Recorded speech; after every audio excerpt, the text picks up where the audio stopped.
What made me realize my girls' trip was actually an elaborate setup to get me back with my toxic ex. So I'm packing for this weekend trip to Vegas with my college roommates Emma and Riley. We hadn't hung out in forever, and I was so excited to finally have some fun after my messy breakup with Brandon 6 months ago. Emma kept saying we needed to celebrate my new single life and how much better I looked without him dragging me down. The red flags started when Emma insisted we book this specific hotel. She kept saying it had the best pool and cheapest rates, but when I looked it up, it wasn't even that nice. Then Riley kept asking weird questions about what I was wearing and if I brought my good perfume. I thought she was just being extra about the trip photos.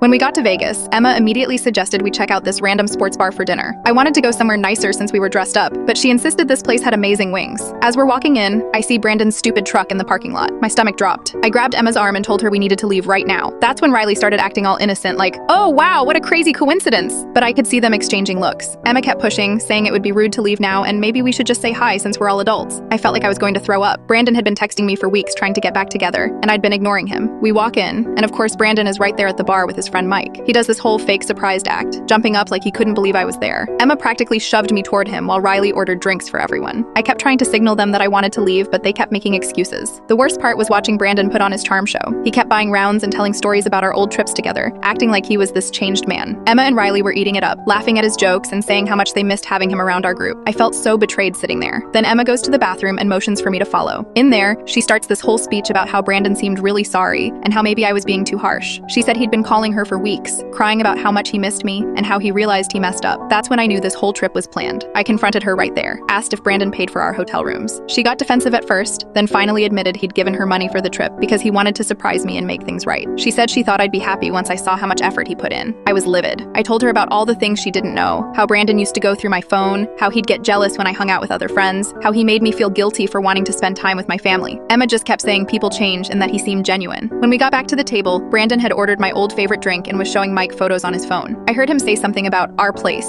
and realized he was showing pictures of the apartment we used to share. He was trying to make Mike think we were still together. I stood up and announced I was leaving. Brandon grabbed my wrist and asked me to just hear him out for 5 minutes. Emma and Riley both started begging me to stay, saying the night was still young, but I could see right through their act now. They'd probably been planning what to say for weeks. I called an Uber and told them they could stay and enjoy their paid vacation with Brandon. In the car, I blocked all 3 of their numbers. The next morning, I got texts from random numbers with screenshots of Brandon posting on social media about our reunion in Vegas, using old photos of us. But here's the crazy part. 2 days later, Emma's boyfriend Jake called me. Turns out Emma had been lying to him about the trip too, saying it was just girls and she needed space. He found out about Brandon paying when he saw the Venmo transactions on her phone. Jake broke up with Emma that week. She tried calling me from different numbers, crying about how she lost her boyfriend and how Brandon wasn't even talking to her anymore now that his plan failed. Apparently, Brandon told her the whole thing was her idea and he never asked her to set anything up. Riley ended up posting a long apology on Instagram, but I never responded.